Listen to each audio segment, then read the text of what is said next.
उद्या आहे नवरात्रीची दुसरी माळ, रंग आहे हिरवा। त्यानिमित्त आपण पाहणार आहोत उपवासाची झटपट बनणारी पुरी आणि बटाट्याची भाजी। अगदी 15 मिनिटाची रेसिपी आहे।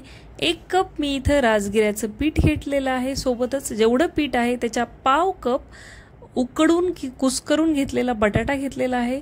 चवीनुसार सेंधव मीठ घालायचं उपवासाचं। आधी राजगिऱ्याचं पीठ बटाट्याच्या सोबत चोळून घ्यायचं, सोबत लागेल तसं थोडं थोडं पाणी घालायचं। थोडं थोडं पाणी घालून पीठ एकदम व्यवस्थित मळून घ्यायचं, अगदी घट्ट पीठ करून घ्यायचं। पीठ मळल्यानंतर हे पीठ बिलकुलही ठेवायचं नाही, लगेच पुऱ्या बनवायला घ्यायच्या। तुम्ही जर हे पीठ थोडा वेळ जरी ठेवलं तरी ते पातळ होऊ शकतं, नंतर याच्या पुऱ्या व्यवस्थित बनणार नाही। कोरड्या पिठामध्ये या प्रकारे चोळून घ्यायचं आणि छान मस्त अशा पुऱ्या लाटून घ्यायच्या।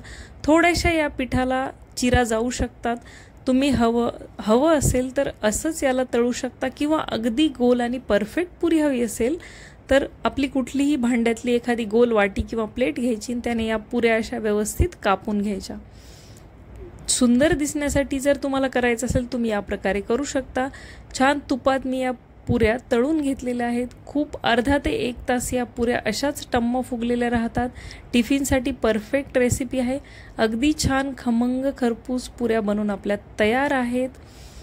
परफेक्ट रेसिपी आहे। तुम्हाला हवं असेल तर तुम्ही उकडलेल्या बटाट्याच्या जागी कच्चा बटाटा मिक्सरमधून फिरवून थोडंसं पाणी घालून त्याची प्युरी सुद्धा पीठ मळताना घालू शकता।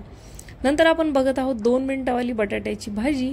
तूप घालायचं, जिरं घालायचं, उकडून कापून घेतलेले मी 3 बटाटे घातले आहेत, 2 चमचे लाल तिखट आणि चवीनुसार सेंधव मीठ घालायचं। तुम्हाला हवे असेल तर तुम्ही हिरव्या मिरचीचे काप सुद्धा इथं घालू शकता बटाट्याच्या भाजीला। थोडंसं मी शेंगदाण्याचं कूट घातलेलं आहे। छानपैकी 2 मिनिटं भाजी स्टीम करून घ्यायची आणि अर्धा चमचे लिंबाचा रस घालायचा। परफेक्ट उपवासाची भाजी तयार होते। तुम्ही बघू शकता किती छान अशा टम्म फुगलेल्या आपल्या पुऱ्या आहेत उपवासाच्या राजगिऱ्याच्या, आणि भाजी अगदी दमदार कॉम्बिनेशन आहे। वाटत सुद्धा नाही की या उपवासाच्या पुऱ्या आहेत। एवढ्या पिठामध्ये तुम्ही 15 ते 20 पुऱ्या बनवू शकता। रेसिपी कशी वाटली कमेंट्स करून नक्की सांगा।